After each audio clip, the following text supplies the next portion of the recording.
ওয়াদার ক্ষেত্রে ওনারা সিলেক্টিভ ছিলেন, সবার জানমালের নিরাপত্তা ছিল না। আন্দোলনের চেহারা একই হয়, কিন্তু আন্দোলনের পেছনের চিন্তাটা একই রকম হয় না। এই সরকারকে আপনি যদি বলেন তাহলে এই সরকার আগের সরকারের চাইতে ফেসবুক অনেক বেশি অ্যাক্টিভ। এই সরকারের সফলতা নাই। তারা খয়রাত নিলেন কার কাছ থেকে? 47 সালের আগেও যে দলটা তৈরি হয়েছে এই অঞ্চলের সবচেয়ে বৃদ্ধদের দলের কাছ থেকে। কোটা না মেধা বলেছিলেন। গত 1.5 বছরে 15-2 বছরে যেসব নিয়োগ হয়েছে সেই নিয়োগগুলি কি কোটার ভিত্তিতে হয়েছে না মেধার ভিত্তিতে হয়েছে? সব দলীয় ভিত্তিতে হয়েছে।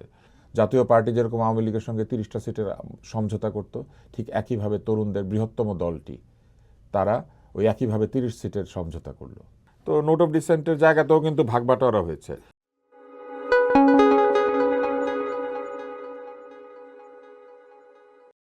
নির্বাচন নিয়ে সারা দেশে ব্যাপক আলোচনা, তোলপাড়। কেউ মনে করেন নির্বাচন অবাধ সুষ্ঠু হবে, কেউ মনে করেন নির্বাচন অবাধ সুষ্ঠু হবে না। আবার কারো কারো প্রশ্ন, নির্বাচন হবে তো? 12ই ফেব্রুয়ারি নির্বাচন, ভোট গ্রহণের তারিখ। এই নির্বাচনকে সামনে রেখে প্রতিযোগী দল প্রার্থীদের তুমুল উত্তেজনা, যদিও ভোটারদের মধ্যে সেই উত্তেজনার ছাপ খুব কম। আজকে নির্বাচন ও প্রাসঙ্গিক রাজনীতি নিয়ে আমরা এমন একজনের সাথে কথা বলবো, আব্দুল নূর তুষার, বিতার্কিক গণমাধ্যম ব্যক্তিত্ব, ডিবেট ক্লাব ফেডারেশনের সভাপতি ছিলেন, একটি বেসরকারি টেলিভিশনের সিইও হিসেবে দায়িত্ব পালন করেছেন। তবে সাম্প্রতিককালে তিনি আলোচনার কেন্দ্রবিন্দু হচ্ছে টিভি টকশো। আজকের টকশোতেও তার অভিজ্ঞতা, তার মূল্যায়ন, তার পর্যবেক্ষণ আমরা শুনব। আব্দুল নূর তুষার, চর্চায় আপনাকে স্বাগত। ধন্যবাদ সৌরভ ভাই, আমি আপনার একজন ভক্ত। আমিও আপনার ভক্ত, কথার ভক্ত। এবং আপনি প্রথম আলো বন্ধু সভার সভাপতি হিসেবে দায়িত্ব পালন করেছেন। ফাউন্ডেশনে অনেকদিন কাজ করেছেন। আপনি তরুণদের নিয়ে আপনার কাজ। হ্যাঁ, অনেকদিন যাবত। আমি যখন তরুণ ছিলাম তখন থেকে তরুণদের সাথে কাজ করি। এখন আজকের তরুণদের সম্পর্কে আপনার ভাবনা কি? দীর্ঘ সময় আমাদের তরুণদের প্রতি যে অবহেলা, বিশেষ করে তাদের শিক্ষা এবং মনোজগতের গঠন নিয়ে যে অবহেলা করা হয়েছে, সেই অবহেলার প্রতিফল আমরা এখন পাচ্ছি। একটা সময় ছিল যখন তরুণরা একইভাবে চিন্তা করত, তাদের চিন্তার মধ্যে দেশ, জনতা, সংস্কৃতি, ইতিহাস এবং বড় হয়ে ওঠার আকাঙ্ক্ষা, সততা, এই ব্যাপারগুলি ছিল। আমরা যখন ছোট, আমরা সবসময় ভাবতাম যে বাংলাদেশ এরকম থাকবে না। আমরা যুদ্ধের পরে বড় হয়েছি, তো মুক্তিযুদ্ধের পরে যখন আমরা বড় হচ্ছি, আমরা ভাবতাম যে এই যে মুক্তিযুদ্ধ হয়েছে এবং আমরা যে ছোট থেকে বড় হচ্ছি, আমরা আসলে একটা সুন্দর দেশ তৈরি করার লক্ষ্যে কাজ করছি। এবং আমরা সবসময় চিন্তা করতাম যে আমাদের যা কিছু নাই সেটা হতাশার জায়গা না, বরং সেটা কাজ করার সুযোগ। কিন্তু ধীরে ধীরে আমাদের রাষ্ট্রযন্ত্র হয়ে উঠল হিসাবী।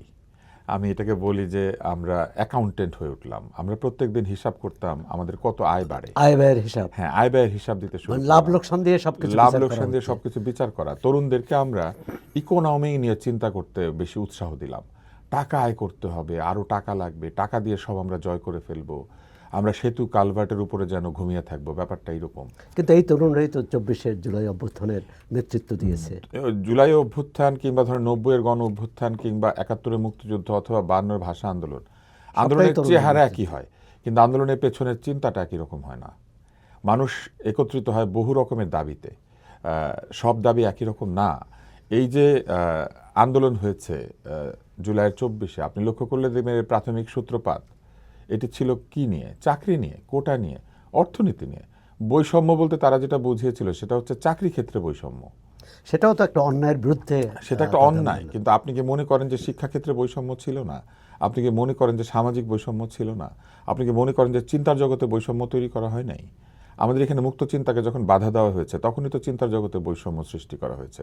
আমাদের এখানে যখন কথা বলার স্বাধীনতা কেড়ে নিতে শুরু করেছে আমাদের শাসকেরা, তখনই তো তারা আমাদেরকে বলতে শুরু করেছে প্রচ্ছন্নভাবে যে তোমার চিন্তা করার স্বাধীনতা নাই, বা যদি চিন্তাও করো তোমার কথা বলার স্বাধীনতা নাই, যদি কথাও বলো তাহলে তোমার বেঁচে থাকার স্বাধীনতা নাই। তো এই যে আমাদের মুখ চেপে ধরার রাজনীতি শুরু হয়েছিল, সেই রাজনীতি কি ঠিক ছিল? এবং ওইখান থেকে কিন্তু আন্দোলনের সূচনা।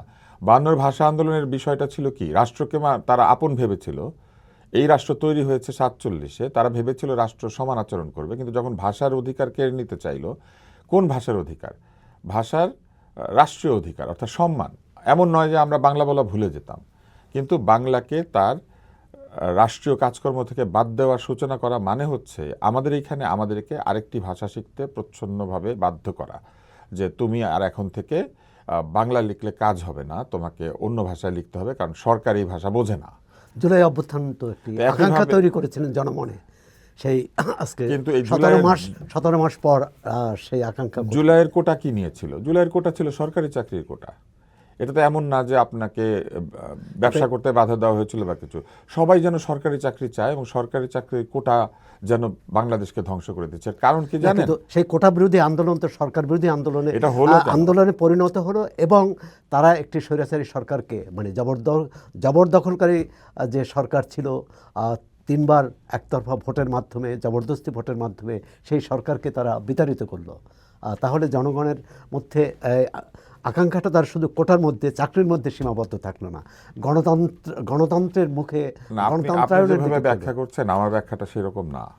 আমার ব্যাখ্যাটা হচ্ছে কোটার বিরুদ্ধে যখন তারা কথা বলতে শুরু করলো, এই কোটা কে চাপিয়ে দেওয়ার চেষ্টা করেছিল? সরকার। যখন তারা দেখছে যে এই কোটার বিরুদ্ধে কথা বলতে গিয়ে তাদের উপরে সরকার আরো নির্যাতনের হাত প্রসারিত করেছে, তারা আরো নির্যাতিত হচ্ছে, তখন তারা ভেবেছে যে সরকারকে না সরালে তারা তাদের ন্যায্য দাবি আদায় করতে পারবে না। তখন তারা সরকারের প্রস্থানের দাবিতে গিয়েছে। শুরুতে তো তারা সরকারের প্রস্থানের দাবি করে নাই। ওই আন্দোলন তো ছাত্র শিক্ষার্থীর বাইরের বিপুল সংখ্যক মানুষ অংশ নিয়েছে, যাদের চাকরি চাওয়া। প্রথম দিন তো তারা আসে নাই। না, প্রথম আসে। আপনি সেটা বলছেন কেন যে আরো অনেক লোক অংশ নিয়েছে? আরো অনেক লোক অংশ নিয়েছে, আমি অংশ নিয়েছি। ছেলে মেয়েদের উপর গুলি করা হচ্ছে, আমি সেই গুলির প্রতিবাদে দাঁড়িয়ে গেছি। ছেলে মেয়েদেরকে হত্যা করা হচ্ছে, আমি সেই হত্যার প্রতিবাদে দাঁড়িয়ে গেছি। মনে করেন যদি কোটা প্রথম দিনই উঠে যেত, এই কোটার আন্দোলনের শুরুতেই যদি সরকার মেনে নিত যে কোটা সে চায় না এবং মেনে নিল দাবি, তাহলে কি হতো? তাহলে আপনি কি সেই আন্দোলনে যোগ দেওয়ার সময় পেতেন? না, হয়তো পেতাম না, কিন্তু কোনো হয়তো পেতেন না। আপনি বলেন আপনি পেতেন, মানে কোনো কর্তৃত্ববাদী সরকার কি মেনে নেয় সেটা? না, কোনো কর্তৃত্ববাদী সরকার মেনে নেয় কি নেয় না সেটা তো কর্তৃত্ববাদের কৌশলের উপর নির্ভর করবে। এই সরকার একসময় কোটা তুলে দিয়েছিল না, বলেছিল সংসদে গিয়ে যে আর কোনো কোটা থাকবে না, কোটা বাদ। তো তখন কি করে বলেছিল? কর্তৃত্ববাদ কি করে জানেন? হুইমজিক্যালের সিদ্ধান্ত নেয়। কর্তৃত্ববাদের সিদ্ধান্ত নেওয়ার সিস্টেমটা হচ্ছে আমার আজকে সকালে যা মনে হবে সেটাই ঠিক, এবং ওইটাই হচ্ছে কর্তৃত্ববাদের দুর্বলতা। কর্তৃত্ববাদ যা খুশি তাই করে। কিন্তু সেই কর্তৃত্ববাদকে চলে গেছে, সেই কর্তৃত্ববাদ যায় নাই। না না, ক্ষমতা তো কর্তৃত্ববাদের সূচনা করে। ক্ষমতাকে ব্যবহার করতে না পারার মধ্য দিয়েই কর্তৃত্ববাদের জন্ম। কর্তৃত্ববাদ হচ্ছে একটা আচরণ। কর্তৃত্ব তো আপনি, ক্ষমতা তো আপনাকে কর্তৃত্ব দেয়। আপনার বাবা মার কর্তৃত্ব ছিল না আপনার জীবনে, তারপর বাবা মা স্বৈরাচারী ছিল, কিংবা আপনার কর্তৃত্ব নাই আপনার পরিবারের উপরে, আপনি কি স্বৈরাচারী? কর্তৃত্ববাদ যখন যুক্তি, তর্ক, মেধা সবকিছু কাজে লাগিয়ে সিদ্ধান্ত নেয়, তখন সেই সিদ্ধান্তের পেছনে তার পরিবার বলেন, রাষ্ট্র বলেন, সরকার বলেন, ক্ষুদ্র থেকে বৃহত্তর প্রতিটি পর্যায়ের মানুষ ওই কর্তৃত্ববাদকে সমর্থন করে। বাবা মার কর্তৃত্ব যেমন আমরা জীবনে অস্বীকার করি নাই, কিন্তু সেই একই কর্তৃত্ব যখন সরকার ফলাতে যায় এবং সরকার যখন সেই কর্তৃত্ব ফলাতে গিয়ে মানুষের মন বিবেচনা করে না, মানুষের প্রয়োজন বিবেচনা করে না, একটা গোষ্ঠী স্বার্থ দেখে অথবা একটা দলের স্বার্থ দেখে, তখনই কর্তৃত্ববাদ ক্ষতিকর হয়ে দাঁড়ায়। লি কুয়ান ইউ কর্তৃত্ববাদী না, মাহাথির মোহাম্মদ কর্তৃত্ববাদী না, পার্ক চুং হি কর্তৃত্ববাদী ছিলেন না, কিন্তু কোরিয়ার উন্নতি করেছেন।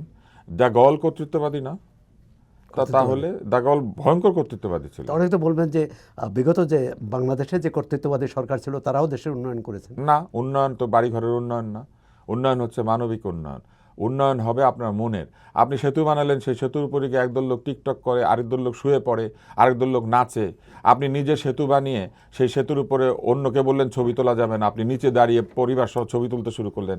কর্তৃত্ববাদ যখন নিজের আইন নিজে মানে না এবং ভঙ্গ করে, তখন জনগণকে সেই মেসেজটা দেয় যে আমার জন্য আইন না, তোমার জন্য আইন। সে তো রুচির সংকট, কিন্তু এটা রুচির সংকট না, কিন্তু এটা আচরণের সংকট। যে উন্নয়ন প্রকল্পগুলো হয়েছে তার থেকে জনগণ তো উপকার পেয়েছে। আপনি মেট্রো রেলের কথা বলেন, আপনি পদ্মা সেতুর কথা যদি বলেন, জনগণের টাকায় মেট্রো রেল তৈরি করে আপনি যদি সেই কৃতিত্ব নিজে দাবি করেন, তখন তো জনগণ এটা খুশি হবে না। না, তা তো হওয়ার কথা। এবং যদি সেখানে জনগণ উপলব্ধি করে 1 টাকার জিনিস লাভবান হয়েছে কিনা, না, লাভবান হয় নাই। জনগণ বুঝতে পেরেছে সেখানে ক্ষতি হয়েছে, কারণ 1 টাকার জিনিস 10 টাকা দিয়ে বানালে পরে জনগণ বুঝে না যে এগুলা করলে পরে আমার পকেট থেকে 9 টাকা নিয়ে 1 টাকার জিনিস বানায়। জনগণ তো অনেক ব্যাংক হয়েছে, উপকৃত হয়েছে, ব্যাংকের টাকা লুট করে নিয়ে গেছে। জনগণ তো ভেবেছিল এই ঋণের টাকায় বাংলাদেশে বিনিয়োগ হবে। ঋণের টাকায় সিঙ্গাপুরে বাড়িঘর হয়েছে, ইউকেতে বাড়িঘর হয়েছে। জনগণ তো চোখের সামনে দেখতে পেয়েছে যে উন্নয়নের নামে কি হচ্ছে। উন্নয়ন ছিল উসিলা, চুরি ছিল উদ্দেশ্য।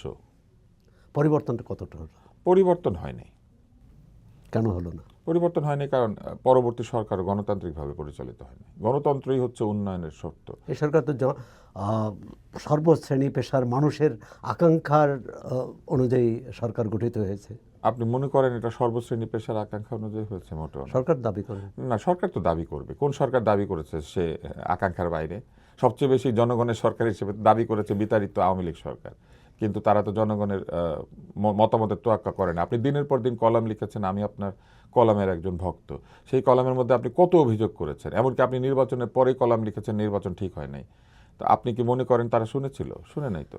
না, সে তো আগের সরকারের। শোনে কিন্তু না। গত 16 মাসে সরকারের যদি আপনাকে দুটি সাফল্যের কথা বলা হয়, আপনি কি চিহ্নিত করবেন বা আদৌ সাফল্য আছে টকশোতে কিনা? আপনি কথা বলতে পারছেন, কেউ কেউ পাচ্ছে, আবার কাউকে কাউকে বন্দিও করছে, ফলে আমরা বুঝতে পারি না যে কতটুকু বলা যাবে যাবে না। কেউ আরেকটা, কেউ জেলেও যাচ্ছে। হ্যাঁ, কথা সেজন্যই বলার তো জন্যে। বললাম যে আমরা বুঝতে পারি না, কিন্তু তারা মনে করেন যে অনেকে কথা বলতে পেরেছেন। অস্বীকার করা যাবে না, অনেকে কথা বলতে পেরেছেন, অনেকে পারেন নাই। আর আরেকটি বিষয় হচ্ছে, এটা অবশ্য আমি সফলতা হিসেবে চিন্তা করি না, এটা আচরণের একটা পরিবর্তন হিসেবে চিন্তা করি। আর আরেকটি বিষয় হচ্ছে যে এই সরকারকে আপনি যদি বলেন তাহলে এই সরকার আগের সরকারের চাইতে ফেসবুকে অনেক বেশি অ্যাক্টিভ। এখানে একটা বড় সফলতা। তারা ফেসবুকের মাধ্যমে জনগণের সঙ্গে যোগাযোগ করার চেষ্টা করেছেন। আমার কাছে মনে হয়েছে যে এটা একটা নতুন ধরনের চিন্তা, আচরণের কিছু পরিবর্তন। আর সফলতা বলবেন, এই সরকারের সফলতা, এই সরকারের সফলতা নাই। ব্যর্থতা।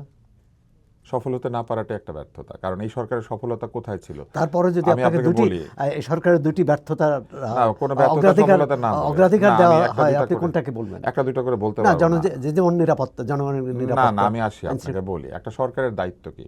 সরকারের কোনো সফলতা এবং ব্যর্থতা থাকে না। সরকার হচ্ছে কিরকম জানেন, যে সরকারকে প্রতিদিন তার অ্যাপ্রুভাল রাখতে হয় টিকিয়ে। সরকার হচ্ছে প্রতিদিনের পারফর্মার।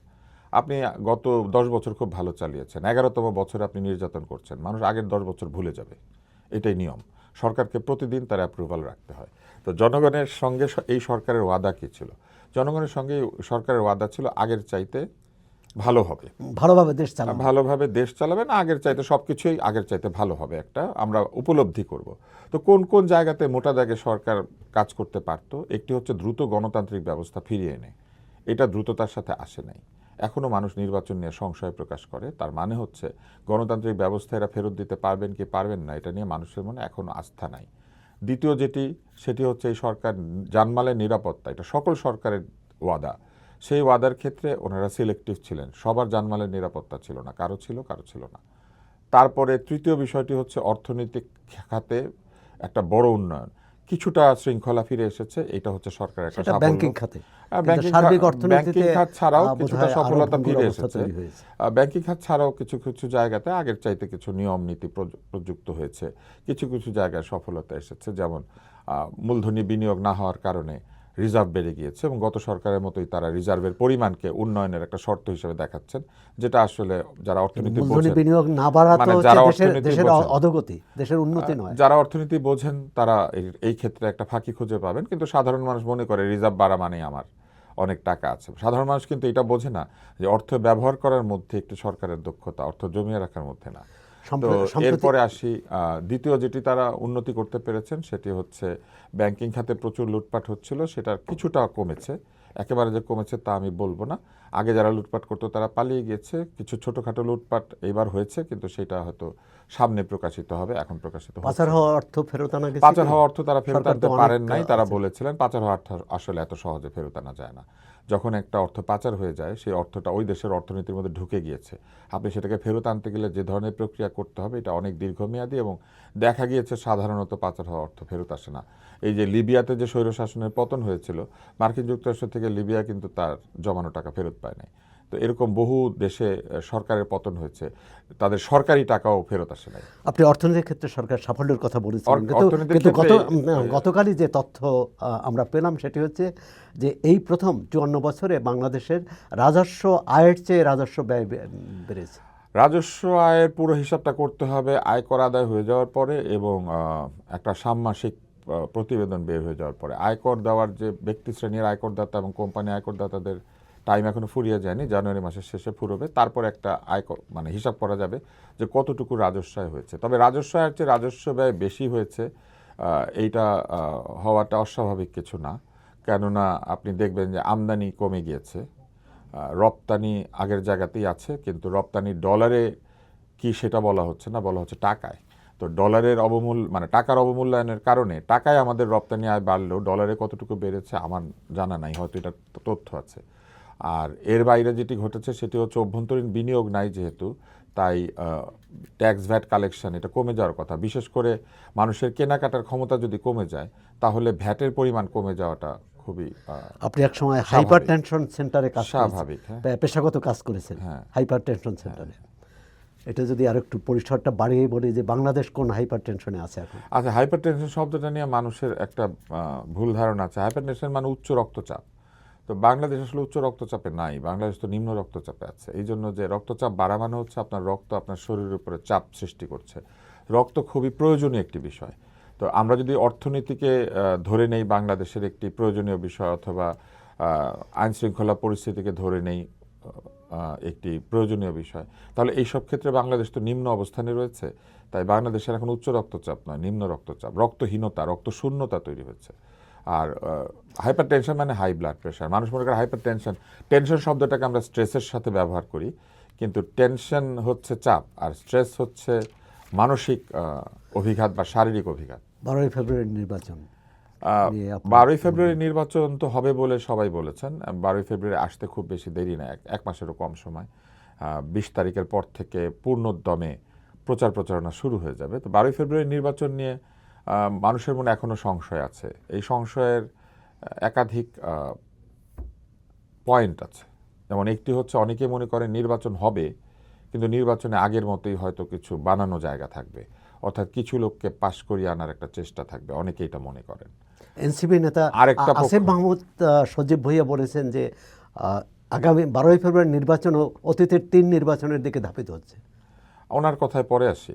উনি গত 1.5 বছরে বা ওনাদের দলের যারা লোকজন তারা অনেক ধরনের কথা বলেছে যার একটার সাথে আরেকটার কোনো মিল নাই। আমি আমার পয়েন্টগুলি বলি আপনাকে। নির্বাচন বিষয়ে দ্বিতীয় মানুষের যে সংশয় সেটা হচ্ছে নির্বাচন পিছিয়ে যাবে, কোনো একটা অবস্থা তৈরি করা হবে যাতে নির্বাচন পিছিয়ে যায়। নির্বাচনের তৃতীয় সংশয় হচ্ছে যে এই নির্বাচনের পরেও ক্ষমতা হস্তান্তরে টালবাহানা শুরু হবে। তো এইরকম একাধিক সংশয় আছে। আর চতুর্থ সংশয় হচ্ছে এই নির্বাচন আগের নির্বাচনের চেয়েও ভালো হবে না, যেটা আসিফ মাহমুদ সজীব ভুঁইয়া বলেছেন। এইরকম এই যে 4-5টা পয়েন্ট আছে।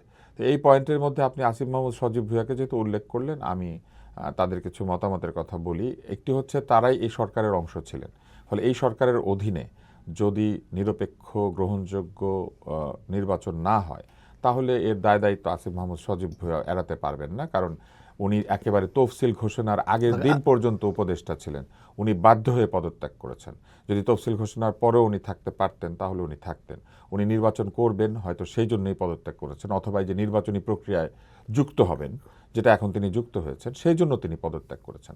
অতএব তিনি যদি নিশ্চিত নাই হবেন যে নির্বাচন ঠিকমতো হবে তাহলে উনি পদত্যাগ করে নির্বাচনী প্রক্রিয়ায় নিজেকে যুক্ত করলেন কেন? বরং সরকারের মধ্যে থেকেই তার উচিত ছিল নির্বাচনকে সুষ্ঠু গ্রহণযোগ্য করার চেষ্টা করা। উনি তো সেটা করলেন না, উল্টা এখন নির্বাচনে এসে তিনি বলছেন এই কথা। উনি আদৌ বলেছেন কিনা আমি জানি না, যদি বলেন আর কি, আমি শুনি নাই। এখন এর পরের বিষয় হচ্ছে যে নির্বাচন যদি গ্রহণযোগ্য না হয়, আরেকটি বড় বিষয় হচ্ছে এই নির্বাচনের যে পক্ষ, যে প্রশ্ন দিয়ে আপনি শুরু করেছিলেন আজকের এই আলোচনা, যে আন্দোলন হয়েছে, অভ্যুত্থান হয়েছে, তো সেই অভ্যুত্থানের শর্ত কী ছিল? শর্ত ছিল তরুণরা বাংলাদেশকে একটি নতুন বন্দোবস্তের মধ্যে দিয়ে একটি নতুন শাসনতান্ত্রিক আচরণ তারা আমাদের সামনে তুলে ধরবেন। তারা কি করলেন? তারা শরিয়া ভিত্তিক আইন প্রচলন করতে চায় এমন একটি বৃহৎ দলের ছায়াতলে 11 দলীয় জোটে যোগ দিলেন, যেখান থেকে একটা দল বেরিয়ে গিয়েছে। কিন্তু তারা বেরিয়ে যাওয়ার মতো নৈতিক এবং মানসিক জোর দেখাতে পারছেন না। তার মানে তারা নির্বাচনে বিজয়ের জন্যই এখানে যোগ দিয়েছেন। তারা লাভ লোকসানের মধ্যে জড়িয়ে পড়লেন নির্বাচনে, কিন্তু কথা তো ছিল নির্বাচনের লাভ লোকসান না, কথা তো ছিল দেশের লাভ লোকসান। আমরা অন্তত 300 জন তরুণ নেতাকে ইলেকশন করতে দেখতাম, আমরা তো সেটা দেখার সুযোগ পেলাম না। আমরা এখন পাবো কয়টা? 30টা, যেটা দয়া করে খয়রাতি সাহায্য হিসেবে এই বৃহৎ জোট তাদেরকে দিয়েছে। তারা খয়রাত নিলেন কার কাছ থেকে? 47 সালের আগেও যে দলটা তৈরি হয়েছে এই অঞ্চলের সবচেয়ে বৃদ্ধদের দলের কাছ থেকে, প্রাগৈতিহাসিক দলের কাছ থেকে এই নির্বাচনে, এবং বিভিন্ন সময় তাহলে নতুন বন্দোবস্ত কোথায় গেল? জাতির ক্রান্তিকালে সবসময় তারা গণবিরোধী ভূমিকায় অবতীর্ণ হয়েছে। তো সেইটা এখনকার তরুণ সমাজ কিভাবে দেখে আমি জানি না। আমাদের সময় আমরা যখন তরুণ ছিলাম, আমরা তাদের যেসব আচরণ দেখেছি সেগুলো খুব একটা গ্রহণযোগ্য আচরণ ছিল না। কিন্তু দল বদলায়, সময়ের সাথে সাথে দলের সদস্যরা বদলায়। যদি তারা বদলে যান সেটাকে আমাদের ওয়েলকাম করা উচিত। কিন্তু আমার প্রশ্ন তো অন্যখানে। তরুণরা আমাদেরকে 1.5 বছর আগে যে কথা বলেছিল, 1 বছর আগে যে কথা বলেছিল, তারা নিজেরা, তাদের নেতারা যে ধরনের ভাষায় জামাতে ইসলামকে আক্রমণ করেছিলেন, এখন এই ঐক্য করার সময় সেই কথাগুলিকে তারা ফেরত নিয়েছেন। তারা কি বলেছেন তারা এই কথাগুলি ভুল বলেছিলেন? তো তারা তো তাদের ওয়াদার মধ্যে থাকেন নাই। তারা কি ওয়াদা দিয়েছিলেন? কোটা না মেধা বলেছিলেন। গত 1.5 বছরে, 15-2 বছরে যেসব নিয়োগ হয়েছে, সেই নিয়োগগুলি কি কোটার ভিত্তিতে হয়েছে না মেধার ভিত্তিতে হয়েছে? সব দলীয় ভিত্তিতে হয়েছে। কে কবে কোন দল করেছিল, কে করে নাই, কার শ্বশুর কি করে, কার জামাই কি করে, সেটা দিয়ে হচ্ছে। আবার তাদের দলে যদি থাকে তাহলে তার 7 খুন মাফ। তো এইটা কেমন অদ্ভুত বিষয় না? এখানে তো ইনসাফ হয় নাই। তারপর হচ্ছে তারা বিভিন্ন ধরনের ভাষার ব্যবহার শুরু করেছিলেন, যেই ভাষা আমাদের বাংলা ভাষায় আমরা 1 বছর 2 বছর আগেও ব্যবহার করি নাই। আমাদের ভাষার মধ্যে অনেক উর্দু, হিন্দি শব্দ আছে যেগুলো আমরা সাধারণত ব্যবহার করতাম না। তাদের এবং রাজনীতি শালীনতার বিষয়, ভদ্রতার বিষয়, যা জনসমক্ষে উচ্চারণ করা যায় না সেই ভাষা, এটাকে তারা প্রতিবাদের ভাষা নাম দিয়ে এটাকে জায়েজ করার চেষ্টা করেছেন। তারা বলেছেন গ্রাফিটিতে যা লেখা আছে সেগুলি সব বলা যাবে। গ্রাফিটির জায়গায়, গ্রাফিটিতে যা লেখা আছে সেইটাকে আপনি আমার ঘরের মধ্যে লেখেন, আপনার বাসার মধ্যে লেখেন, আপনার ড্রয়িং রুমে কার কার এরকম ঝুলানো আছে এসব বাজে গালিগালাজ, কিংবা কে কার বাবা মাকে এই ধরনের গালি দিয়ে ডাকে বা বাবা মা বাচ্চাকে ডাকে, তো এগুলো বললে হবে?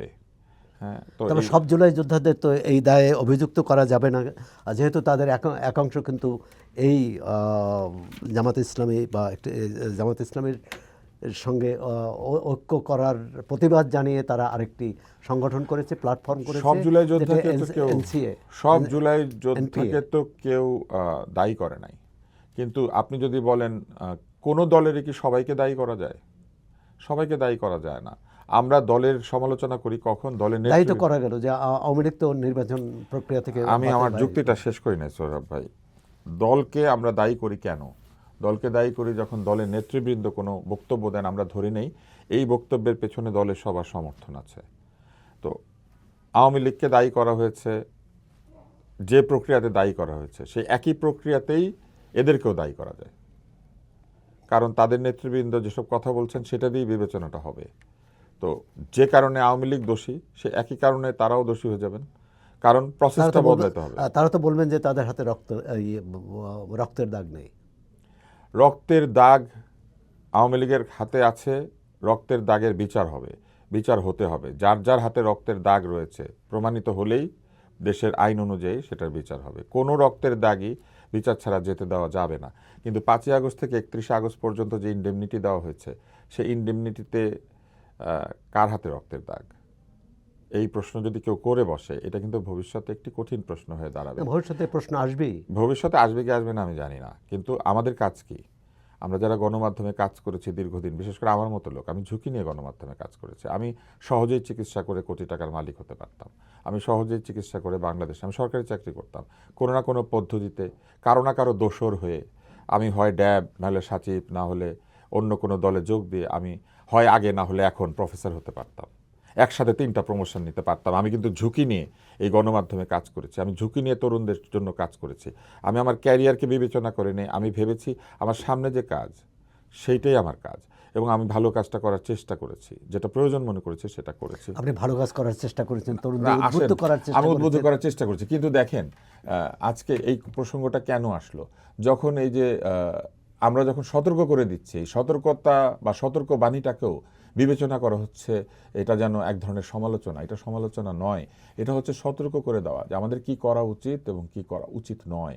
আমরা সমালোচনা তো গ্রহণ করা যায়, তারা এটাকে নিয়েছে বিরুদ্ধাচরণ বলে। সমালোচনা যদি বিরুদ্ধাচরণ হয় তাহলে পৃথিবীতে কেউ কোথাও কথা বলতে পারবে না। সেটাই বলছি যে সমালোচনা মানেই হচ্ছে সম আলোচনা। আমাদের মতো মানুষের আসলে কি করার চেষ্টা করেছেন? আপনি যতদিন কলাম লিখেছেন, আপনি চেষ্টা করেছেন সতর্ক এখনো করতে। লিখি।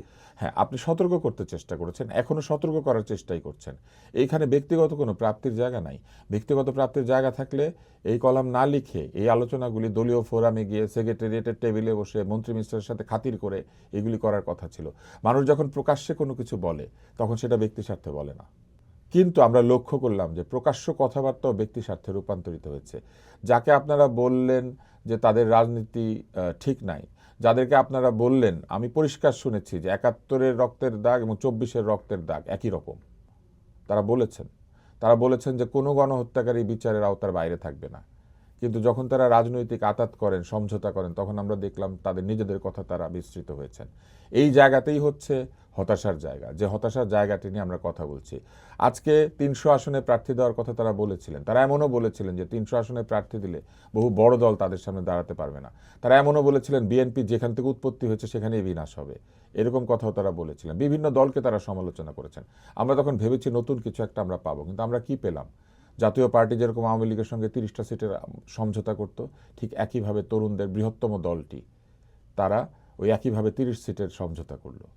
তাহলে আচরণে আপনি কি হয়ে গেলেন? আচরণে আপনি একই রকম হয়ে গেলেন। এই জায়গাটিতে আমাদের হতাশা রয়েছে। কি হয় নির্বাচনে হারলে? নির্বাচনে হারলে কি রাজনীতি থেকে মানুষ চলে যায়? মুজাহিদুল ইসলাম সেলিম কোনদিন নির্বাচনে জিতেছেন? না, যেতেন না। জেতেন নাই। উনি কি রাজনীতিতে একজন অপাঙ্ক্তেয় ব্যক্তি? মৌলানা ভাসানী কি কোনোদিন প্রধানমন্ত্রী হয়েছেন? উনি কি আমাদের ইতিহাসে অপাঙ্ক্তেয় ব্যক্তি? কোনোভাবেই নয়। তাহলে ইতিহাসের পংক্তিতে বিজয়ীর নাম লেখা থাকে না? ইতিহাসের পংক্তিতে বিজয়ীর নাম লেখা যদি থাকতোই সব, তাহলে পরাজিত বহু নৃপতির নাম সম্মানের সঙ্গে উচ্চারিত হতো না। ইতিহাসে ক্লাইভের হাতে নির্মমভাবে পরাজিত সিরাজউদ্দৌলা ক্লাইভের চাইতে বেশি সম্মানের আসনে আসীন হয়েছেন মাত্র ২৩ বছর বয়সের একটা ছেলে, জেনজি। যে সিরাজউদ্দৌলার কথা তারা বলেন আজকের জেনজি, আজকে সিরাজউদ্দৌলা থাকলে জেনজি হইতেন। ক্লাইভের হাতে পরাস্ত হইল, ইতিহাসে সেটা লেখা থাকতো। কিন্তু তারা সামান্য নির্বাচনের পরাজয়কে মেনে নিতে পারল না। তারা জিততে চায়। এই জিততে চাওয়াই হচ্ছে পরাজয়ের প্রথম সূচনা। না, জিততে চাওয়া হচ্ছে প্রথম পরাজয়ের সূচনা। আপনি জিততে চাইবেন না, আপনি দাঁড়াতে চাইবেন। জেতা হারা দুইটি জায়গাতে, এক হচ্ছে আল্লাহর হাতে, আর হচ্ছে মানুষ ভোটটা দেয় তার বিবেচনা দিয়ে। তাহলে এই যে ক্ষমতা যে নির্ধারিত হয় ওপর থেকে, এটা যারা বিশ্বাস করেন তারাও বিজয়ের জন্য করবেন না, তারা কাজের লক্ষ্যে করবেন। যে আমি ভালো কাজ করতে চাই, এটা হচ্ছে তার একটা প্রক্রিয়া। জিতলে জিতবো, হারলে হারবো, কিন্তু আমি ভালো কাজের লক্ষ্য থেকে আমি সরে যাব না। আপনি জোটবদ্ধ নির্বাচন নিয়ে কথা বলছিলেন। এনসিপি যে জোটে গিয়েছে সেই জোট থেকে ইসলামী আন্দোলন বেরিয়ে এসেছে এবং তারা বলেছে যে ওই জোটের যে প্রধান দল জামাত ইসলামী তাদের উপর সব কিছু চাপিয়ে দিতে চেয়েছে এবং ইসলামী ধ্যান ধারণা দর্শন নিয়েও তাদের সাথে ভিন্নতা আছে। কারণ তারা ওই দলের প্রধান হচ্ছেন একজন পীর, জামাত ইসলামী পীরবাদের বিরোধী, এবং তারা মনে করে এদেশে সুফি পীরদের মাধ্যমেই বাংলাদেশে ইসলামের প্রসার হয়েছে। জামাত ইসলামের সঙ্গে তারা প্রথমে যখন ঐক্যে গিয়েছিলেন তখন কিসের ভিত্তিতে গিয়েছিলেন, আর এখনই বা বেরিয়ে এসেছেন কোন আদর্শে মিলে নাই বলে বের হয়ে এসেছেন, এটা তারা ব্যাখ্যা করেন নাই। তবে বের হয়ে এসেছেন, এটা তাদের দলীয় সিদ্ধান্ত। আমি এটাকে রাজনৈতিক সিদ্ধান্ত হিসেবে বিবেচনা করতে চাই। আমার ধারণা আসন ভাগাভাগির যে সমঝোতা সেটা হয় নাই বলে তারা বেরিয়ে এসেছেন। যদি আদর্শিক বিষয় থাকতো তাহলে আদর্শের বিষয়টাই এখন এসে বোঝার কথা না, এটা শুরুতেই বোঝার কথা। জোট তৈরি করার পরে তো আর আদর্শ জামাতের বদলায় যায় নাই, আগে যা ছিল সেটাই আছে। তাহলে তখন আদর্শ ঠিক থাকলে এখন কোন আদর্শে গড়বড় হলো? মূল বিষয় হচ্ছে আমার ধারণা ভাগবাটোয়ারাতে একটা সমঝোতা হয়নি, সেজন্য তারা বেরিয়ে এসেছেন। তবে বেরিয়ে আসাটা তাদের জন্য ভালো হয়েছে। ২৬৫ আসনে তারা প্রার্থী দিয়েছেন। এনসিপি যে সুবিধাটা নিতে পারতো সেই সুবিধাটা এখন ইসলামী আন্দোলন নিয়ে নিচ্ছে। তারা ২৬৫ আসনে প্রার্থী দিয়ে বলবে যে বিএনপি এবং জামাতের পরে সবচেয়ে বেশি প্রার্থী তারাই দিয়েছেন এবং তারা একটি বৃহৎ রাজনৈতিক দল। এই জোটের ভাঙ্গা গড়ায় লাভবান কে হবে? এই জোটের ভাঙা গড়ায় জনগণ লাভবান হবে। যত বেশি জোট ভেঙে যাবে মানুষ তত বেশি অপশন পাবে, এবং অপশন পেলে মানুষ তার পছন্দের প্রার্থীকে ভোট দিয়ে জিতিয়ে আনতে পারবে। যখন জোট হয় তখন মানুষের চয়েসের জায়গা থাকে না, কারণ আপনার এলাকার সবচেয়ে ভালো লোকটাকে নমিনেশন না দিয়ে জোট যেটা করে ওই জোটের পছন্দ অনুযায়ী একজনকে দাঁড় করিয়ে দেয়। এমন একটা দলকে দাঁড় করিয়ে দেয় যে দল থেকে প্রার্থী জেতার কথা না, জামানত বাজেয়াপ্ত হওয়ার কথা, সেও বিজয়ের জায়গায় পৌঁছে যায়। এই যোগ বিয়োগের অঙ্কের মধ্যে জনগণ অসহায় হয়ে যায়। আমি মনে করি প্রথম লাভ হবে, যত বেশি জোটগুলো ভেঙে যাবে তত বেশি জনগণ ঠিক লোকটাকে ভোট দিতে পারবে অথবা দিবে না। আর দ্বিতীয় যেটা লাভ হবে, আমি মনে করি যে জোট ভেঙে যাওয়াতে বিএনপির লাভ হবে। বিএনপির লাভ হবে এই কারণে, যে এই জোট ভেঙে গেলে ইসলামী পন্থী বা ইসলামী আদর্শের কারণে কিছু লোক যে একটা মার্কায় বা একটা জোটে গিয়ে ভোট দিতেন, তারা এখন ভোটটা মার্কায় মার্কায় আলাদা দিবেন এবং তাদের যেহেতু 265 আসনে প্রার্থী থাকবে, তারা একটা বড় সংখ্যক ভোটারকে তাদের কাছে নিয়ে যাবেন। সেক্ষেত্রে এই 11 দলীয় যে জোটটা হয়েছিল, যেটা এখন 10 দলীয় হয়ে গিয়েছে, এই 10 দলীয় জোটের ভোট কমে যাবে। 12ই ফেব্রুয়ারি নির্বাচনের জাতীয় সংসদ নির্বাচনের পাশাপাশি হানা ভোটও হচ্ছে, মানে গণভোট হচ্ছে। হ্যাঁ, গণভোট হচ্ছে। গণভোটে কি মানে জনগণ কার পক্ষে যাবে বলে মনে করেন? আমি সঠিকভাবে বলতে পারি না। জনগণ আসলে এই গণভোটের যে প্রশ্নগুলি এই বিষয়ে ভালো করে জানে না। এটার ব্যাপারে কোনো প্রচারণা হয় নাই। বলা হচ্ছে হ্যাঁ দেন অথবা না দেন, অথবা সরকার বলছেন শুধু হ্যাঁ দিতে, সরকার বলছেন হ্যাঁ দিতে। কিন্তু এই যে 84টা প্রশ্ন, তার মধ্যে প্রথম 3টা প্রশ্নের মধ্যে কয়টা আছে, তারপরের প্রশ্নটা কয়টা আছে, 4টা প্রশ্নে একটা গণভোট, এরকম অনেক বিষয় রয়েছে যেগুলি অমীমাংসিত। সেই অমীমাংসিত বিষয়গুলিকে তারা গণভোটের মধ্যে ঢুকিয়ে দিয়ে তারা 84টা প্রশ্নকে 4টা প্রশ্নের মধ্যে নিয়ে এসে সেই 4টা প্রশ্নকে একটা ভোটের মধ্যে নিয়ে এসেছেন এবং এনে জনগণকে বলছেন ভোট দিয়ে তার দিতে। মধ্যেও আবার সব বিরোধিতা আছে। হ্যাঁ, এখন জনগণ যে সাংবিধানিক মূলনীতি বদলানোর বিষয়ে কিন্তু এই বিষয়টা আছে। এটা কিন্তু এই গণভোটের মধ্যে আছে। জনগণ কি মনে করে কিনা যে সংবিধানের মূলনীতি বদলানো দরকার? জনগণ কি মনে করে এখানে কি ধর্মনিরপেক্ষতা থাকবে সংবিধানে নাকি থাকবে না? এইটাও জনগণকে সিদ্ধান্ত নিতে হবে। ধর্মনিরপেক্ষতা যদি না থাকে, তাহলে কি আগের নিয়মে সর্বশক্তিমান আল্লাহর প্রতি বিশ্বাস এই বিষয়টি যুক্ত হবে কিনা মূলনীতিতে, সেটাও কিন্তু পরিষ্কারভাবে বলা নাই। তো যেহেতু এই বিষয়গুলি পরিষ্কারভাবে বলা নাই, তাহলে জনগণ আসলে কিসের ভিত্তিতে ভোট দিবে, জনগণের কাছে সেটা পরিষ্কার করে বলা হয় নাই। এই ভোট দিলে পরে কোন কোন মৌল জায়গাতে পরিবর্তন আসবে সরকার বলছে সেটা দিয়ে। পরিবর্তনের পক্ষে ভোট দেয়। না, সব পরিবর্তনই তো মানুষ মেনে নেবে এমন তো কোনো কথা নাই। 84টা বিষয় রয়েছে, তার মধ্যে 48টা মৌলিক বিষয় রয়েছে। এই 48টা মৌলিক বিষয় কি সব জনগণ এক? আমি 48টা প্রশ্নের 10টার ব্যাপারে একমত নাও হতে পারি, তাহলে কি আমি বাকি 30টার জন্য, 40টার জন্য বাকিগুলোতে আমি ভোট দিয়ে দিব? আবার অনেক দল নোট অফ ডিসেন্ট দিয়েছে, আপত্তি জানিয়েছে। নোট অফ ডিসেন্টের ব্যাপারটা তারা 4র্থ প্রশ্নের মধ্যে রেখেছেন। তারা বলেছেন যে আগের 3টা প্রশ্ন যাক আবার করে নাই, এরকম বিষয়গুলিতে নোট অফ ডিসেন্ট থাকলে সেগুলি দলগুলি নিজের ইচ্ছা মতো করতে পারবে। এটারও কোনো যুক্তি নাই। এই জন্য যে দলগুলি তো এখানে গেলে নিজের ইচ্ছা মতো সব করার কথা। তারা আসলে মূলত যেটা করেছেন, ওই আগের 3টা প্রশ্নকে আলাদা করে বাকি বিষয়ে দলগুলিকে স্বাধীনতা দিয়েছেন। তো নোট অফ ডিসেন্টের জায়গাতেও কিন্তু ভাগবাটোয়ারা হয়েছে। যেসব নোট অফ ডিসেন্টগুলি ওই মৌলিক প্রশ্নের ভিতরে নাই, সেগুলোর ব্যাপারে দলগুলি সিদ্ধান্ত নেবে। যেগুলো মৌলিক জায়গাতে আছে ওগুলাতে সবগুলি দলকে চাপিয়ে দিয়েছেন যে তোমাদেরকে এটা দলগুলো করতেই তার হবে। নির্বাচনী ইশতেহারের পক্ষে যদি জনরায় পায়, তাহলে গণ এই, এই গণভোটের গুরুত্ব কোথায় থাকে? এইটা সরকার যেভাবে বলার চেষ্টা করেছেন যে গণভোট এই নির্বাচনের উপরে স্থাপিত হবে, অর্থাৎ গণভোটে হ্যাঁ আসলে পরে নির্বাচনে যারা বিজয়ী হবেন তারা গণভোট অনুযায়ী কাজ করবেন। গণতান্ত্রিক ব্যবস্থায় আমরা তো জানি যে জাতীয় সংসদই হচ্ছে সার্বভৌম। হ্যাঁ, কিন্তু এখন সেইখানে একটা সাংঘর্ষিকতা আছে। সেই সাংঘর্ষিকতার বিষয়ে সরকার কোনো উপযুক্ত ব্যাখ্যা দেন নাই, কেউই কোনো ব্যাখ্যা দেয় নাই। তবে আইনজীবীদের মধ্যে অনেকেই, বিশেষ করে ডক্টর শাহদিন মালিক সহ আরও অনেকেই বলেছেন যে আইনগতভাবে এখানে ফ্ল রয়েছে। যেমন অনেকগুলি ফ্ল রয়েছে। একটা হচ্ছে সংবিধানের পরিবর্তন কোনো অনির্বাচিত সরকার প্রস্তাব করতে পারে কিনা। দ্বিতীয়ত কোনো কমিশন সংবিধান পরিবর্তনের বিষয়ে একটি প্রস্তাব তৈরি করে সেই প্রস্তাবের উপরে গণভোট প্রেসিডেন্ট চাইতে পারেন কিনা। প্রেসিডেন্ট কি সংসদের অনুরোধে গণভোট চাইবেন, নির্বাচিত সংসদের অনুরোধে, নাকি অনির্বাচিত কোনো সরকারের অনুরোধে গণভোট চাইবেন, এই বিষয়টাও ব্যাখ্যা করা হয় নাই। তারপরে প্রেসিডেন্ট যে আইন তৈরি করে গণভোট চাইলেন, বর্তমান সংবিধানে গণভোট নাই, গণভোটের বিধান নাই। তার মানে সংবিধানে নাই এমন একটি বিষয়ে প্রেসিডেন্ট আদেশ দিয়েছেন। প্রেসিডেন্ট কি সংবিধানে যা নাই সেই বিষয়ে আদেশ দিতে পারেন কিনা, এই ব্যাপারেও কিন্তু অনেকে প্রশ্ন তুলেছেন। আমি কোনো প্রশ্ন তুলছি না, আমি শুধু অন্যদের প্রশ্নগুলি বলছি। তো এইগুলিকে ব্যাখ্যা করবে সর্বোচ্চ আদালত। তাহলে আদালতে যাওয়ার সুযোগ থাকবে। কিন্তু এই গণভোটের মধ্যে বলা হয়েছে এই জুলাই সনদ বা এই গণভোট নিয়ে আদালতে যাওয়া যাবে না, এটাও বলা আছে। তো এরকম অনেক কিছু আছে। আপনি ভবিষ্যতে কেউ আদালতে যাবেন না, এটা কি আগে থেকে বলে দেওয়া যায়?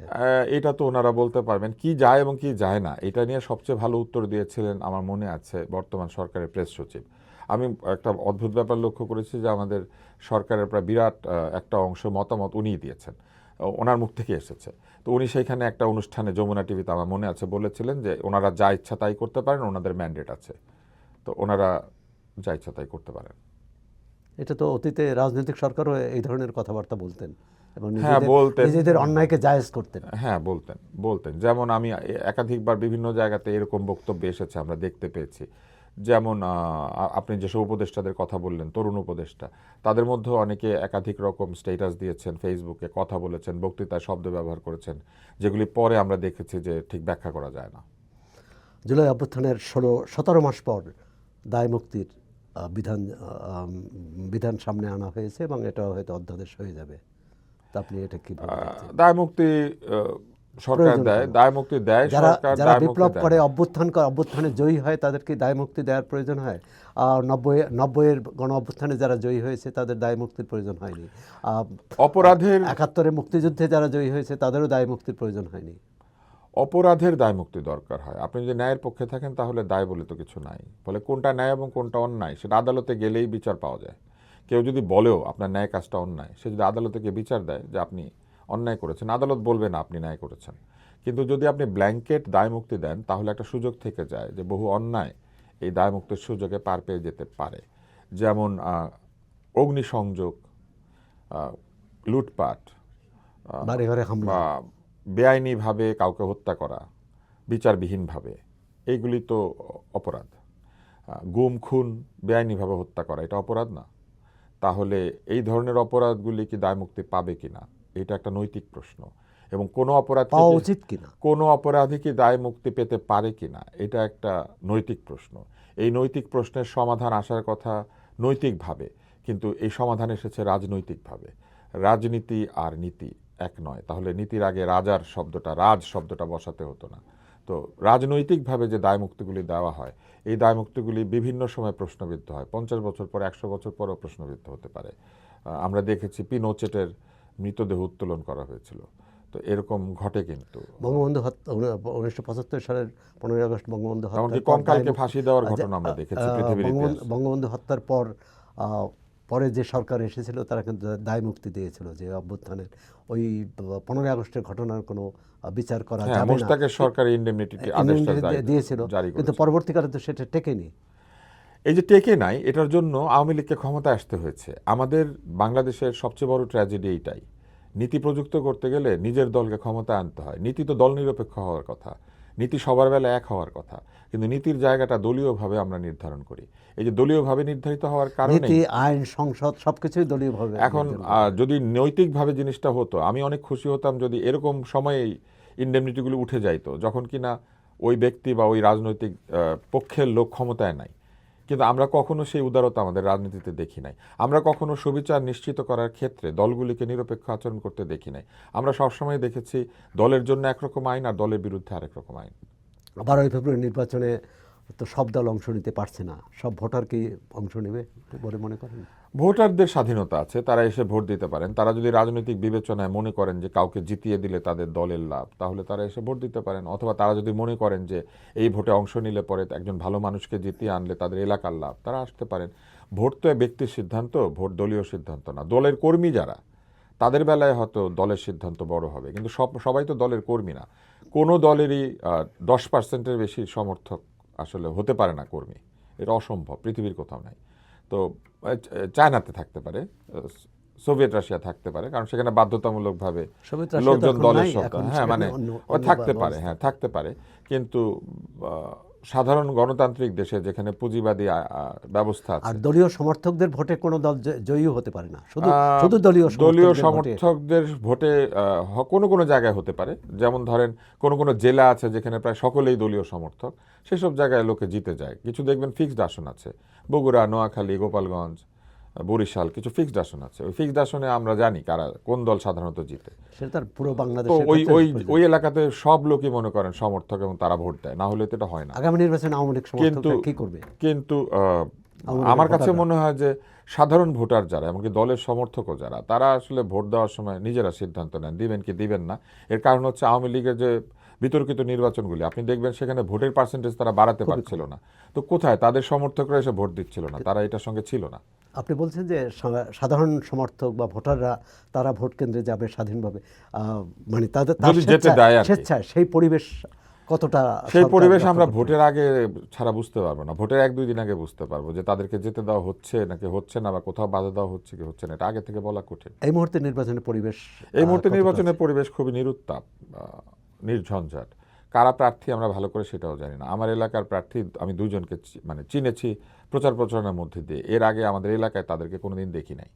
হ্যাঁ, তো এরকম সব এলাকাতে আমি দেখেছি মূল প্রার্থীদের একটা বিরাট অংশ আছে যাদেরকে আমরা এলাকাতে কোনোদিন দেখি নাই। তার মানে দলের এলাকার সাথে কোনো প্রার্থীর সাথে জনগণের একটা ভোটারদের একটা দূরত্ব আছে। অবশ্যই দূরত্ব আছে। আমার এলাকাতে আমি আজকে 52 বছর ধরে থাকি, 52 বছরের বেশি। তো এই 52 বছর ধরে যে থাকি একটা এলাকাতে, সেই এলাকাতে কোনো ফুটবল খেলার উদ্বোধনে, কোনো স্কুলের প্রাইজ ডিস্ট্রিবিউশনে, রাস্তায় ধরেন ময়লা পরিষ্কারে, কিংবা হাজামজা পুকুর পরিষ্কারে, কিংবা করোনার সময় মনে করেন ত্রাণ বিতরণে, অথবা করোনার পরে স্বাস্থ্যসেবা দিতে, অথবা যে কোনো সামাজিক প্রয়োজনে আমি আমার 2জন প্রধান ক্যান্ডিডেটের কাউকে দেখি নাই। তাহলে এদের কি বলবেন শীতের পাখি? না, এরা রাজনীতির পাখি, নতুন করে নয়া বন্দোবস্তের অংশ। এরা এসেছেন কারণ এরা সুযোগ পেয়েছেন। এদেরকে সুযোগ দেওয়ার জন্য নয়া বয়ান তৈরি করা হয়েছে। এই বয়ান শব্দটা আমি নতুন শিখেছি। আমি ছোটবেলায় যখন ননী ভৌমিকার এই আমাদের দ্বিজেন্দার অনুবাদ করা বই পড়তাম, তখন শুনতাম ময় দেয় ময়ান দেয়। তো এইটা আমি শিখেছিলাম ওই বই পড়ে। আর এবার রাজনীতির পরে শুনেছি বয়ান। আমরা আসলে এই বয়ান শব্দটার সাথে নতুন পরিচিত হয়েছে। নয়া বয়ানের মধ্যে দিয়ে তারা এসেছেন রাজনীতিতে। আমি তাদেরকে কোনো সামাজিক কাজে দেখি নাই। তাদের চেয়ে বেশি সামাজিক কাজ আমি করেছি আমার এলাকায়। তাহলে কিন্তু আপনি তো প্রার্থী হননি। না, আমি প্রার্থী হওয়ার যোগ্যতা নাই, আমার টাকা নাই, আমার দলের সাথে দলীয় মতামতে অন্ধত্ব বরণ করে দৃষ্টিহীন, চেতনাহীন, বিবেকহীন বুদ্ধিজীবীতে পরিণত হওয়ার জায়গায় আমি যেতে পারি না। আমি তো বুদ্ধিজীবী না। তা আপনি যখন আপনার প্রার্থীকে চিনেন না, তাহলে আপনি ভোট দেবেন কাকে, কিভাবে? খুঁজবো, ওই প্রার্থী ছাড়াও তো আরো প্রার্থী আছে ব্যালটের নিচের দিকে উপরের দিকে, যদি না পাই তাহলে ভোট দিব না। আমি কোনো খারাপ লোককে ভোট দিব না। আমি এর আগেও খারাপ লোককে ভোট দিইনি। হ্যাঁ, কিন্তু এবারের নির্বাচনে সেই খারাপ লোককে না ভোট দেওয়ার বিধান রাখা হয়নি। আমি বলছি না যে শুধু একক প্রার্থীর ক্ষেত্রে না ভোটের বিধান রাখা হয়েছে, একাধিক প্রার্থীর ক্ষেত্রে রাখা হয়নি। একক প্রার্থীর ক্ষেত্রে না ভোটের বিধান রাখাটা হচ্ছে একটা অদ্ভুত ব্যাপার। তারা বলতে চেয়েছেন যে কেউ যদি এককভাবে নির্বাচিত হয়ে যান তাহলে তার বিরুদ্ধে না ভোট থাকবে। এখন আপনি দেখবেন ফেসবুকে এসেছে যে বিএনপির মঞ্জুরুল মুন্সির মনোনয়ন বাতিল হয়েছে, হাসনাত আব্দুল্লাহ জিতে গেলেন। হাসনাত আব্দুল্লাহ কি ওখানে একক প্রার্থী? না বোধহয়। না, বোধহয়। যদি একক হন তাহলে তার বিরুদ্ধে না ভোট চলে আসবে। আপনি বলেন এটা একটা ঠিক নিয়ম হয়েছে? এটা তো ঠিক নিয়ম হয় নাই। কেন তার বিরুদ্ধে না ভোট হবে? এটা হচ্ছে 14 নির্বাচনের কথা মাথায় রেখে যে ওই বিনা ভোটে জয়ী নির্বাচিত হয়ে যান। কিন্তু এই নির্বাচনে বা আগামী কোন নির্বাচনে যদি ঠিকমতো নির্বাচন হয়, বিনা ভোটে নির্বাচিত হওয়ার সুযোগ কারো আছে? বিনা ভোটে সুযোগ নাই, একক প্রার্থী হওয়ার সুযোগ নেই। এটি নির্বাচন আমি কমিশন। আপনাকে আরেকটা মজার কথা বলি, সেটা হচ্ছে সরকার যেমন এখন হ্যাঁ ভোটের পক্ষে দাঁড়িয়ে গিয়েছে না, হ্যাঁ ভোটকে একটা ব্যক্তি হিসেবে চিন্তা করেন, তো সরকার হ্যাঁ ভোটকে দাঁড় করিয়ে দিয়ে হ্যাঁ ভোটের পিছনে দাঁড়িয়ে গিয়েছে। তাহলে এরকম যদি হয়, সরকার একটা সরকারি ক্যান্ডিডেট দিয়ে দিলে কি হয়, যে এখানে না ভোটের দরকার নেই, আমরা একটা ভালো লোককে এনে দাঁড় করালাম। একই তো কথা। সরকারি পয়সা আপনি যদি হ্যাঁ ভোটের পক্ষে, ভালোর পক্ষে প্রচারণা চালাতে পারেন, সরকারের পক্ষে একটা ভালো লোককে এনে দাঁড় করিয়ে দিতে পারেন না? তো সেটা তো আবার আপনি দেখেন যুক্তিটা ফ্লড। চীনের কথা বললেন না, যুক্তিটা ফ্লড। আপনি বুঝতে পারছেন, সরকার যে যুক্তিতে হ্যাঁ ভোটের পক্ষে আছেন, সেই একই যুক্তিতে ওনারা আবার না ভোট দিয়ে দিয়েছেন। ওনারা কেন না ভোট কেন? ও একজনের দাঁড় করে দেন ভালো। না, সরকার এটা দিয়ে হয়তো এটা বোঝাচ্ছে যে তারাই কে ভালো, কোনটি ভালো এবং কে ভালো প্রার্থী, এটি সরকার ভালো বুঝে, এবং সরকার যা বলে সেটি জনগণকে শুনতে হবে। আপনি প্রথম আলোতে দীর্ঘদিন লিখেছেন। আমার মনে আছে 2008-এর নির্বাচনের আগে প্রথম আলোতে একটা লেখা ছাপা হয়েছিল, ডক্টর মোহাম্মদ ইউনূসের লেখা। আমি খুব মনোযোগ দিয়ে পড়েছিলাম। ওইখানে তিনি বলেছিলেন যে 300 আসনে ভালো প্রার্থী দেওয়াটাই হচ্ছে মূল কথা। 300 আসনে যদি ভালো প্রার্থী থাকে এবং ভালো প্রার্থীকে আমরা ভোট দিই, তাহলেই তো সিস্টেম বদলানোর কথা উনি লিখেছিলেন। লেখাটা আমার খুব পছন্দ হয়েছিল, যে তাই তো, কথাটা তো ঠিক। আমরা কেন ভালো প্রার্থী খুঁজি না? তো 300 আসনে ভালো প্রার্থী দিতে পারবে, এই কথাটাকে উনি বিশ্বাস করেন। এনসিপি দিতে পারবে 300 আসনে ভালো প্রার্থী, কিন্তু উনি এনসিপির পক্ষে দাঁড়িয়েছেন। এটা আমার কাছে খুব মজা লেগেছে। না, ব্যক্তিগতভাবে যে কেউ তো ব্যক্তিগতভাবে দাঁড়াতে পারে, কিন্তু উপদেষ্টা হিসেবে কেউ দাঁড়াতে পারে না। তো আরেক উপদেষ্টা আরেক প্রার্থীকে বগল দেওয়া করবেন। হ্যাঁ, প্রচারণামূলক গানে ভিডিও বানাচ্ছেন। এটা কি তারা পারেন? পারেন না। এই জায়গাটিতেই হচ্ছে অসুবিধা। 300 আসনে প্রার্থী যে দিতেই পারলো না, তাহলে 300 প্রার্থী কোথা থেকে আসলো? আসলো না। অথচ উনি তো এটা লিখেছিলেন। আমি অনেক বিশ্বাস করেছি এই কথাটা, আমার অনেক ভালো লেগেছিল। এবারে রাজনৈতিক প্রেক্ষাপট তো ভিন্ন। রাজনৈতিক প্রেক্ষাপট ভিন্ন হলেও যদি রাজনৈতিক আচরণ এবং কথাবার্তা বদলায়, তাহলে আপনি কোন অধিকারে জাতীয় পার্টিকে বলছেন বন্ধ করে দিবেন? ওনাদের কথাবার্তা বদলাতে পারে না। বাংলাদেশের যে কোনো রাজনৈতিক দলের কথাবার্তা প্রেক্ষাপটের সাথে বদলে যেতে পারে না। বাংলাদেশের যে কোনো রাজনৈতিক দলের সমর্থকরা কি কথা বদল করে এসে তাহলে নির্বাচনে দাঁড়াতে পারে না? এই যুক্তিগুলা জানেন সব ফ্যালাসিয়াস, এবং এই ফ্যালাসিয়াস যুক্তির ভিতরে আমরা আছি। যেই যুক্তিগুলি আসলে যুক্তি না। একটা পক্ষে আপনি হ্যাঁ বললে বুঝবেন যে অন্য পক্ষেও তাহলে হ্যাঁ বলতে হয়, অথবা একটা পক্ষে না বললে বুঝবেন যে অন্য পক্ষেও তাহলে না বলতে হয়। তো নির্বাচন পরবর্তী দেশের চিত্র, রাজনৈতিক চিত্রটা কেমন নির্বাচন দেখেন? পরবর্তী রাজনৈতিক চিত্রে যেটা ঘটবে সেটা হচ্ছে একটা বৃহৎ সংখ্যক ভোটার, তারা তাদের দল নাই ও মার্কা নাই বলে তারা ভোট দিবেন না। কিন্তু তারা তো আর বাংলাদেশ থেকে বের হয়ে যাবেন না। তাদের সঙ্গে সরকার কি আচরণ করে এটার উপর নির্ভর করবে নির্বাচন পরবর্তী সামাজিক অবস্থাটা কীরকম থাকবে। তাই সরকারের চ্যালেঞ্জ হবে আইন শৃঙ্খলা রক্ষা করা, বাংলাদেশের সকল মানুষকে দলমত নির্বিশেষে নিরাপত্তা দেওয়া। যে অনিরাপদ জনপদ তৈরি হয়েছে, যে অনিরাপদ রাস্তা তৈরি হয়েছে, সেইখান থেকে মানুষকে নিরাপত্তা এবং এক ধরনের বিপদহীনতার অনুভূতি দেওয়া। মানুষ কিন্তু নিরাপদ বোধ করে, আমরা কিন্তু কেউ নিরাপদ না আসলে। আপনি যে বাসায় আছেন, আপনার চুলাটা একটা অনিরাপদ বিষয়, আপনার বিদ্যুতের সংযোগ অনিরাপদ বিষয়, আপনার সিঁড়িটা অনিরাপদ বিষয়, আপনি যে খাটে ঘুমান এটা অনিরাপদ। বহু মানুষ খাট থেকে পড়ে অসুস্থ হয়, বাথরুমটা অনিরাপদ বিষয়।